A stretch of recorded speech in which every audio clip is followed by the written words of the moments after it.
Zdravím všechny příznivce cestování po Česku. Představuji vám Mamlase. Ne sebe, toto je Mamlas. Je jednou ze soch žďárského rodáka, výtvarníka Michala Olšiaka, jehož sochy jsou rozesety po celé České republice, ale nejvíc je jich na Vysočině, konkrétně v okolí Žďáru nad Sázavou. Takže jsme v kraji Vysočina v okrese Žďár nad Sázavou. Dnešním výletem je takzvaný Hamerský okruh, na kterém se nachází několik těchto uměleckých soch. Navíc ještě se podíváme na takzvanou rozštípenou skálu, což je přírodní památka nad řekou Sázavou. My ale dnešní naše putování začneme tady u Šlaghamru, což byla středověká kovárna. Dnes se mu říká Brtičkův mlýn. Z historických pramenů již existoval na počátku 15. století a jako kovárna fungoval zhruba do 17. století. Šlaghamr byl přestavěn jako mlýn na mletí obilí a to se tady mlelo až do druhé světové války. A právě Brtičkovi byli poslední mlynáři, kteří tento mlýn obývali. Dnes je objekt ve správě Technického muzea v Brně a je zde stálá expozice výrobků středověkých kovářů, akorát otevřeno je od května do října. Kousek od mlýna byla vysazena v roce 2018 lípa, a to u příležitosti z tého výročí vzniku Československa. A hned vedle lípy stojí více než 2 metry vysoká železná plastika anděla na kamenném podstavci, kdy ji vytvořili absolventi střední odborné školy umělecko-průmyslové ve Světlé nad Sázavou. Autorkou návrhu je Lenka Mičková a plastika zde stojí od roku 2019.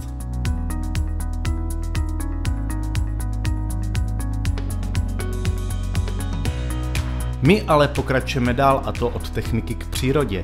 Nachází se zde místní zajímavý útvar, a to takzvaná rozštípená skála.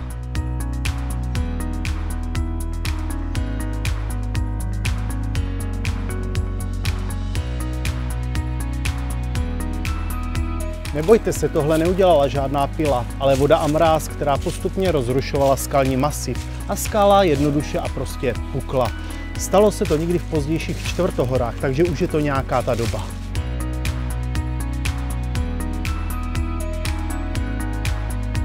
Nezapomeňte se podívat i na různé skalní věže, které dotvářejí krásu a sílu přírody, takže to stojí za to.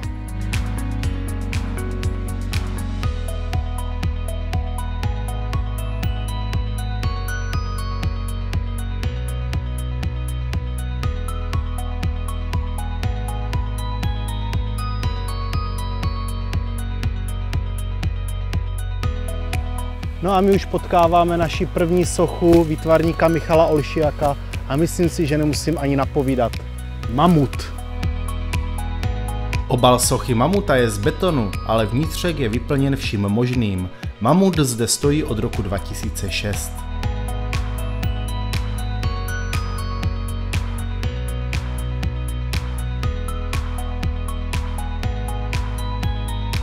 To ale není vše, takže pokračujeme dál.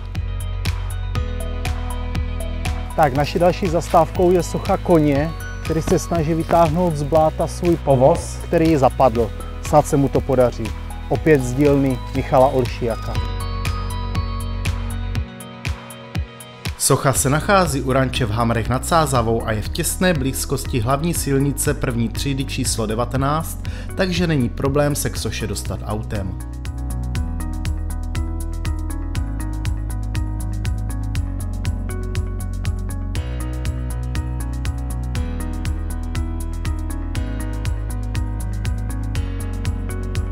No a my pokračujeme dál po Hamerském okruhu a máme tady před sebou sochu Hamroně, což je taky socha z dílny Michala Olšiaka.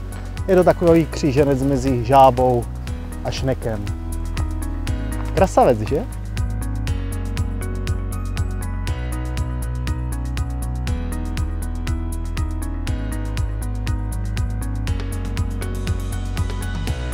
A naší poslední zastávkou je socha Mamlase. Opět z dílny Michala Olšiaka. Ten vznikl v roce 2005 a je vůbec první zdejší socho od Michala Olšiaka. Jinak odtud je krásný výhled na Zelenou horu. Takže kromě sochy Mamlase nezapomeňte obdivovat i ty výhledy, které opravdu stojí za to. A to je z dnešního výletu vše. Tak zase za týden. Ahoj.